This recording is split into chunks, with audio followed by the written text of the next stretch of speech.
Hello friends, आज हम पढ़ेंगे Fraunhofer diffraction due to a single slit. हमने 12वीं कक्षा की एनसीईआरटी बुक में भी हमने डायफ्रैक्शन पढ़ा है और वहां पर हमको इतना डिटेल में नहीं बताया जाता है। और वहां पर आपने देखा होगा कि जो एम्पलीट्यूड है वो इस तरीके से वहां पे लिखा होता है और जो इंटेंसिटी है वो आपका इस फॉर्मूला है वो इस तरीके से लिखा होता है और आपका जो इंटेंसिटी का जो डिस्ट्रीब्यूशन है वो आपका ठीक इस प्रकार होता है। लेकिन आपको ना तो वो फॉर्मूला किस प्रकार आया इंटेंसिटी का या वो ग्राफ है वो किस प्रकार बना है आपका, ये आपको वहां पर डिटेल में नहीं बताया होता है। आज हम इन्हीं दोनों ग्राफ और इस फॉर्मूले को ड्राइव करना सीखेंगे कि वो किस प्रकार जो है वो आते हैं।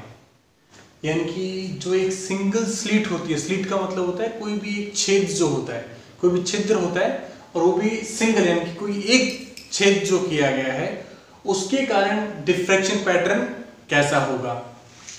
उसको समझने के लिए यहाँ पर एक डायग्राम बनाया गया है। इस डायग्राम में जो आपका W डैश, जो आपका W और W डैश है वो आपका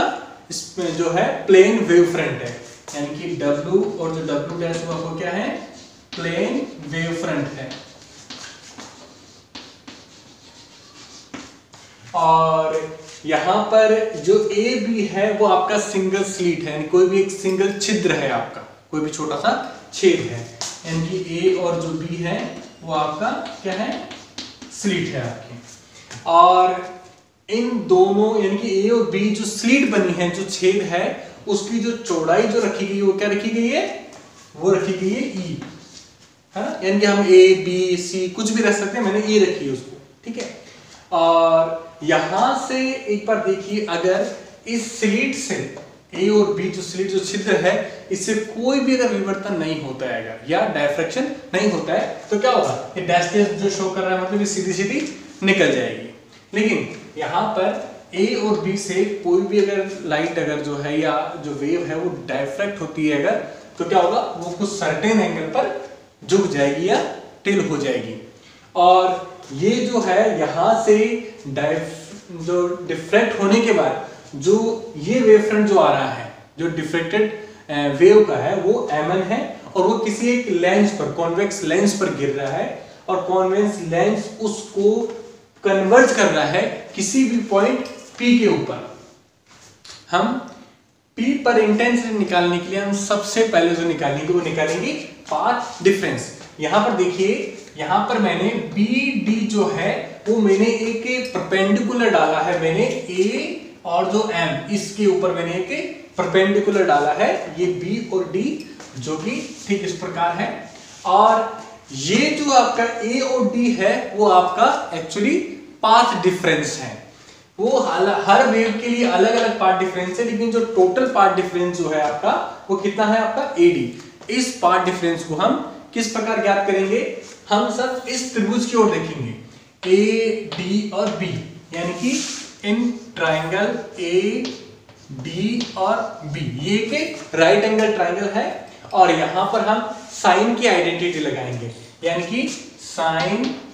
जो थीटा इक्वल टू ये जो पार्ट है आपका, ये भी क्या होगा, ये भी आपका थीटा होगा, क्योंकि जितना ये झुका है उतना ही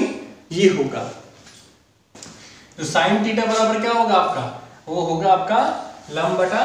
कर्ण होगा। तो आपका लंब क्या होगा, आपका A और D, यानी कि ये A और D आपका लंब होगा। और आपका जो हाइपोटेन्यूज क्या होगा, वो 90 के इन फ्रंट वाला वो कितना होगा, A और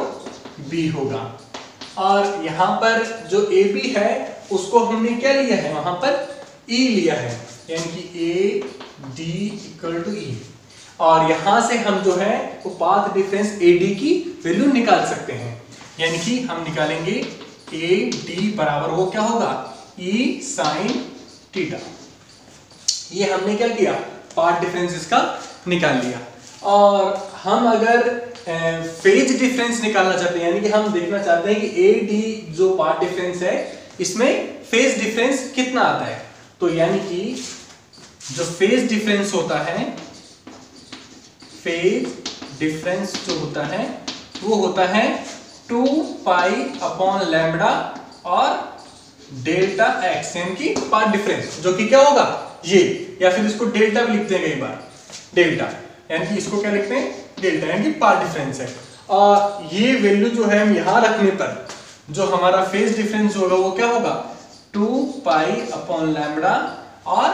ई साइन थीटा, ई साइन थीटा हो जाएगा, जिसे इस पाथ डिफरेंस को जो है वो हम डिनोट कर देते हैं डेल्टा से, यानी कि जो डेल्टा है वो किसके बराबर आया 2 पाई अपॉन लैम्बडा ई साइन थीटा। ये हमारा जो है वो फेज डिफरेंस आया। अब यहां पर हमने जो ए बी जो हमने स्लिट ली है, तो हम क्या करेंगे, इस स्लिट में कितनी वेव्स आ रही हैं वो हमें पता नहीं है, लेकिन जो इसमें से जितने भी वेव्स आ रही है, यानी कि ये जो W और W डैश जो वेव फ्रंट आ रहा है, वो जब A और B से जब वो यहां पर आने के बाद में टकराने के बाद में सेकेंडरी वेव्स वहां से प्रोड्यूस होगी, या सेकेंडरी वेव फ्रंट वहां से प्रोड्यूस होगा, तो क्या है M और N है आपका। और इस सेकेंडरी वेव फ्रंट में कितने वेवलेट्स हैं, कितनी वेव्स उसके अंदर से आ रही हैं, ये हमें अभी पता नहीं है। तो हम क्या करते हैं, हम इस ए बी स्लिट को क्या करते हैं, इस ए बी स्लिट को हम डिवाइड्स कर देते हैं, यानी कि इसमें से मान लिया n भागों में इसको डिवाइड कर दिया, तो यानी कि जो ए बी है, A B divided in n parts.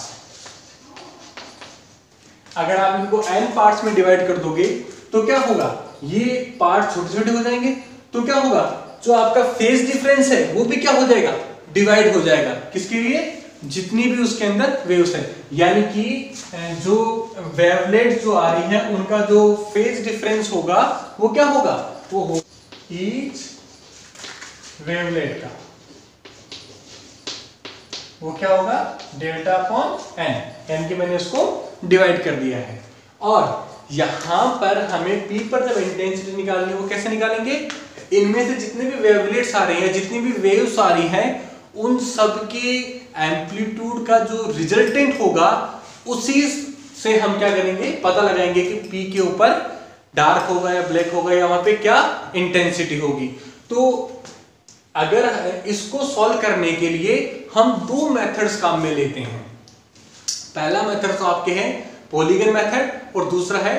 Qualitative analysis method. इस लेक्चर में हम पॉलीगन मेथड के बारे में पढ़ेंगे। मान लिया हमारे पास कोई भी दो वेव हैं, ठीक इस प्रकार, और दोनों वेव जो है उनमें वो सेम एम्पलीट्यूड पर है, यानी कि उनका एम्पलीट्यूड जो है वो क्या है, सेम है, और दोनों ही सेम फेज में है। अगर दोनों जो वेव है इनका एम्पलीट्यूड और फेज दोनों अगर सेम है तो क्या होता है, इस प्रकार कंस्ट्रक्टिव इंटरफेरेंस बनता है, यानी दोनों एम्पलीट्यूड क्या होता है, जुड़ जाता है। दूसरी कंडीशन क्या है, जब दोनों वेव अपोजिट फेज के अंदर हो, यानी कि पहली वेव जो है वो दूसरी वेव के, या दूसरी वेव जो है पहली वेव के अपोजिट फेज में है, तो हमें क्या होता है, वहां कोई एम्पलीट्यूड वहां पर हमें नहीं मिलता है, यानी कि अलग अलग फेज डिफरेंस पर है। ठीक इस प्रकार है। तो क्या होता है, इसको सॉल्व करने के लिए हमारे पास एक ही फॉर्मूला होता है, वो इस प्रकार होता है, वो होता है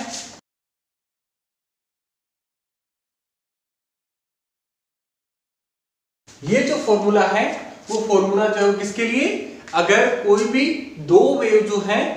वो सेम फेज में नहीं हो तो उनका रिजल्टेंट एम्पलीट्यूड निकालने के लिए हम इसको यूज करते हैं। इसको अगर मैं अगेन सॉल्व करूं तो क्या होगा,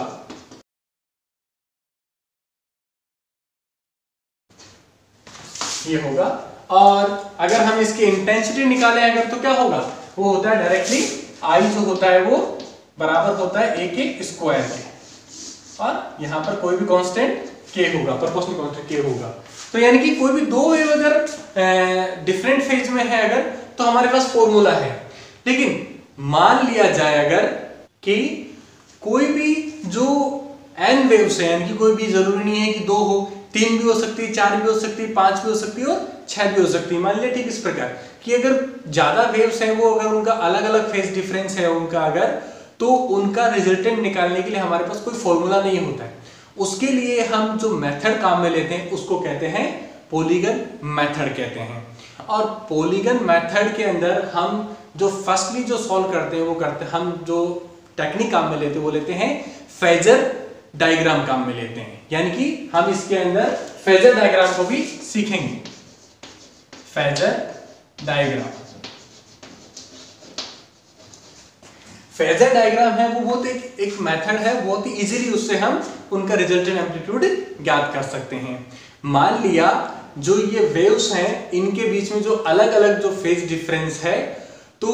फेजर डायग्राम के अंदर इनकी जो मैकेनिज्म है वो इस प्रकार है कि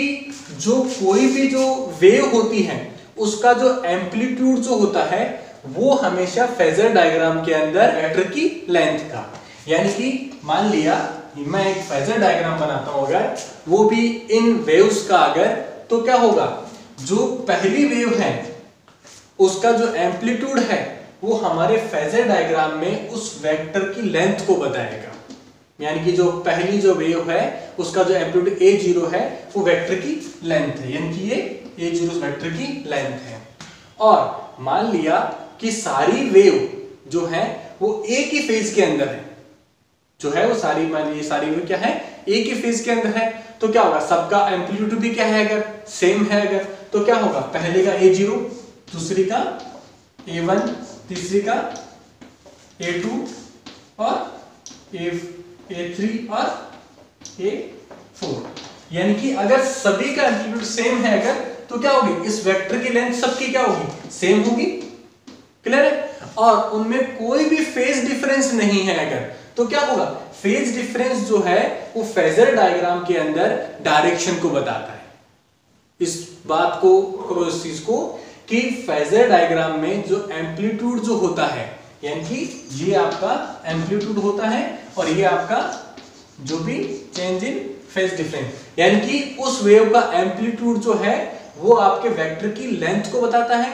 और जो उसमें फेज डिफरेंस है वो क्या बताता है, उसकी डायरेक्शन को। मान लिया जो इस डायग्राम के अंदर उनका एम्पलीट्यूड तो सेम है, लेकिन क्या है, वो डिफरेंट फेज के अंदर है, तो उसको सॉल्व करने के लिए हम क्या करेंगे, ठीक इसी प्रकार हम दोबारा इसको इस डायग्राम के अनुसार हम लिखते हैं कि पहली जो वेव है इन सब वेव का एम्पलीट्यूड तो सेम है लेकिन फेज डिफरेंस डिफरेंट है। मान लिया पहली वेव के लिए मैंने लिखा, वो लिखा मैंने a0, ये उसका क्या है, पहली का फेज जो है वो एम्पलीट्यूड है जो कि इस वेक्टर की लेंथ को दर्शाएगा, और दूसरी जो है उसमें थोड़ा सा फेज डिफरेंस आ गया, तो फेज डिफरेंस किसको दिखाएगा, डायरेक्शन को दिखाएगा। यानी कि जो नेक्स्ट के लिए जो लिखूंगा वो इस प्रकार लिखूंगा, ये जो पोर्शन है यहां पर, ये जो आया है वो फेज डिफरेंस आया कोई भी डेल्टा फाई, जो पहली वेव के रेस्पेक्ट में उसमें जो फेज आया है, और ये है वो है डायरेक्शन को शो करता है। और मान लिया जो तीसरी जो है उसमें अगेन कोई फेज डिफरेंस आया है, तो इसको जाना तो एक्चुअली यहां चाहिए अगर कोई फेज डिफरेंस नहीं होता नेक्स्ट वेक्टर का, लेकिन उसमें क्या है, फेज डिफरेंस है, इसलिए ये जो है वो इस प्रकार होगा। यानी कि ये किसके लिए होगा, ये a2 के लिए और ये a1 के लिए। और सिमिलरली इसको भी क्या, अगर इसके रेस्पेक्ट में अगर नेक्स्ट का कोई फेज डिफरेंस नहीं होता नेक्स्ट वेव का अगर, तो ये वेक्टर इस प्रकार जाता, लेकिन हम देख रहे हैं कि वहां पर फेज डिफरेंस है, इसलिए क्या होगा, वो वेक्टर इस प्रकार जाएगा और ये होगा a3।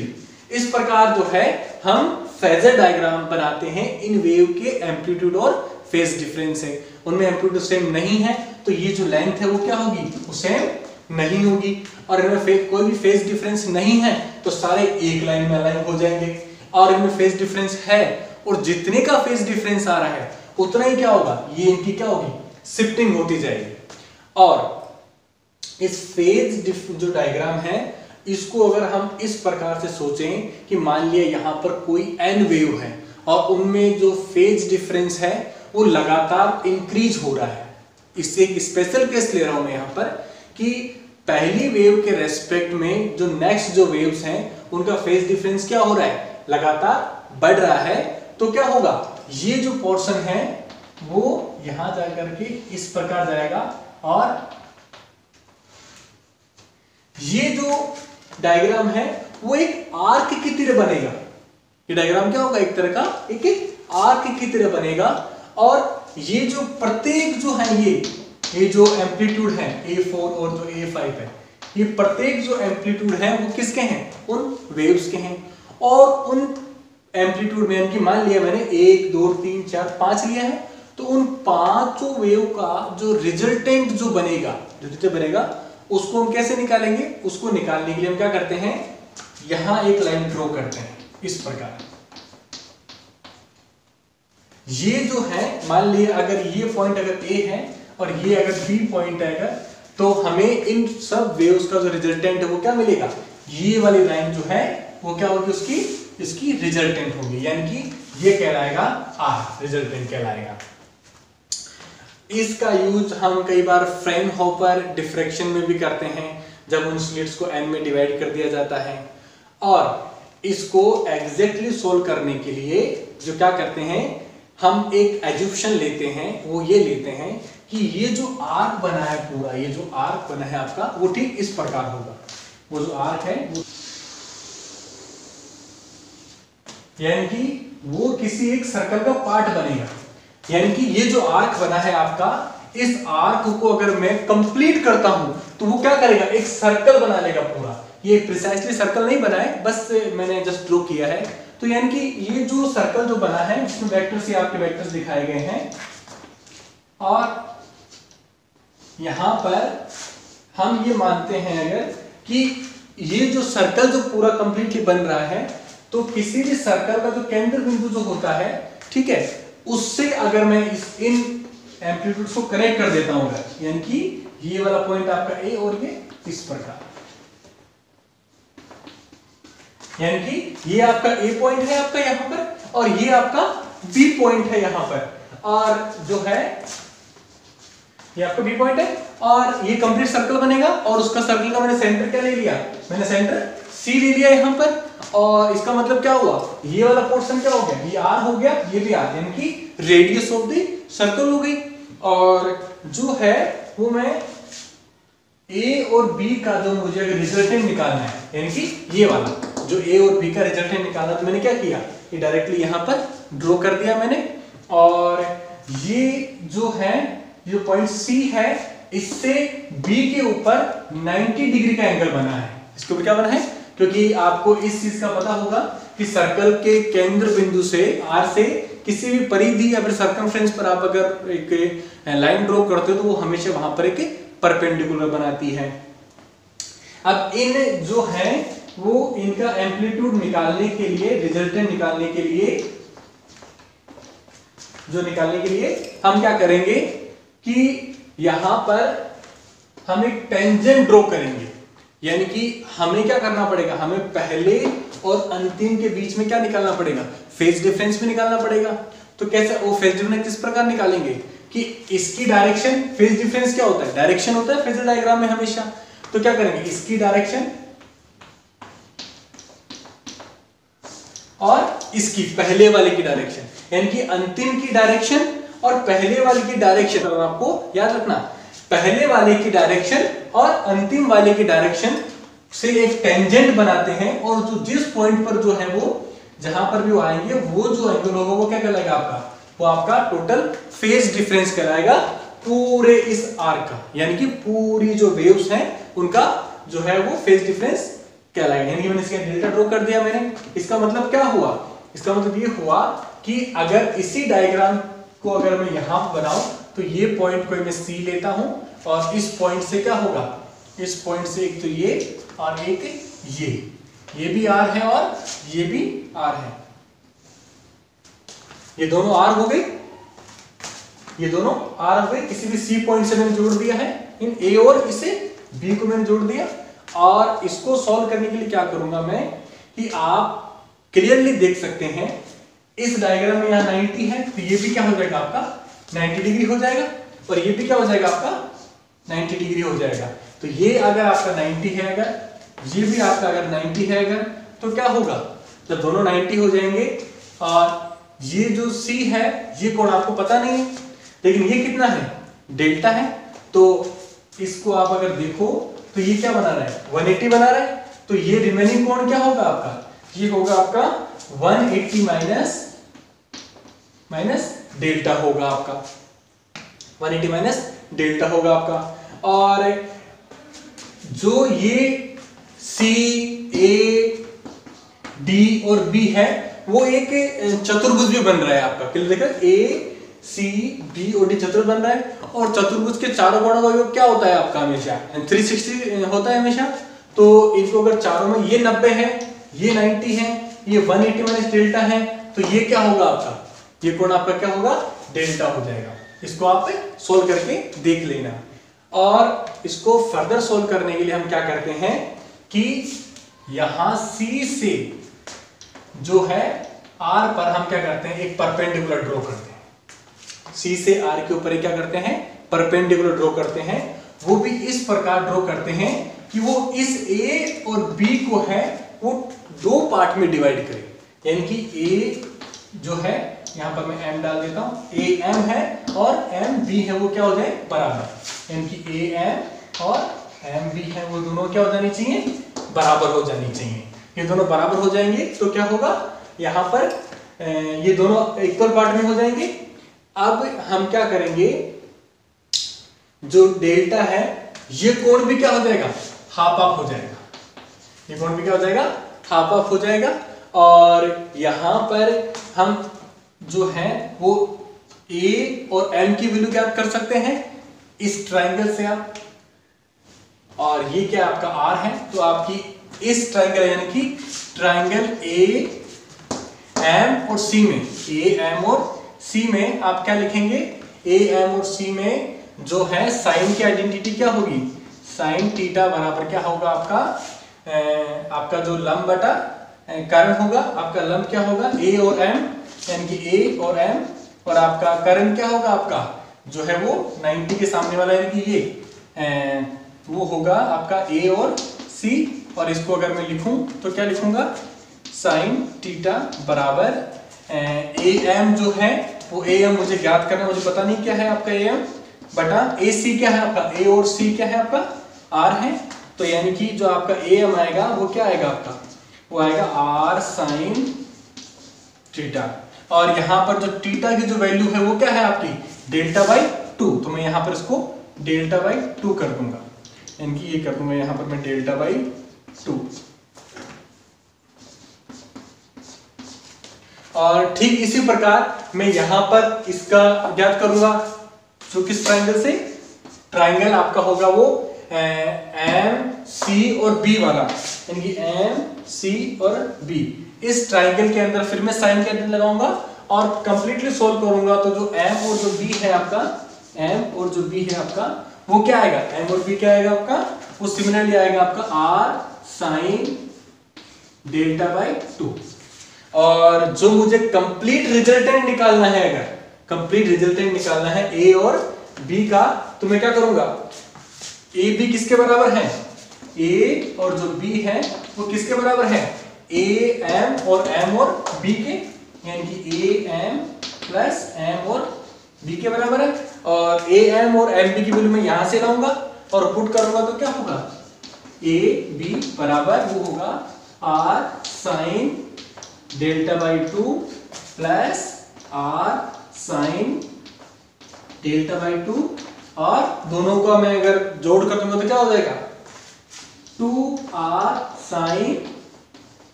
Delta by 2। ये आपका रिजल्टेंट निकलेगा, ये AB का आपका जो है वो रिजल्टेंट क्या निकलेगा आपका, वो निकलेगा 2R साइन डेल्टा बाई 2। ये आपका रिजल्ट है। फ्राउनहोफर डायफ्रैक्शन में यहाँ पर जो डायग्राम बना है इसमें देखेंगे कि वेव्स हैं 1 2 3 4 5 5 वेव आ रही है स्लिट A और B में से। तो जो A और B के बीच में जो फेज डिफरेंस है वो कितना है, ये वाला फेज डिफरेंस है जो कि डेल्टा फाई से इंडिकेट किया गया है। और पहली और तीसरी पे कितना है, ये वाला फेज डिफरेंस, देखो धीरे धीरे फेज डिफरेंस बढ़ रहा है। चौथी वाले के लिए इतना बढ़ गया, पांचवी वाले के इतना बढ़ गया। ठीक है, हमने माना कि इस फेज डिफरेंस के बढ़ने से जो हमने फेजर डायग्राम बनाया अभी, जो हमने उसको एक्सप्लेन किया था, और उससे उस फेजर डायग्राम से हमने जो रिजल्ट निकाला वो क्या था, वो आपका एम्पलीट्यूड ठीक इस प्रकार था आपका।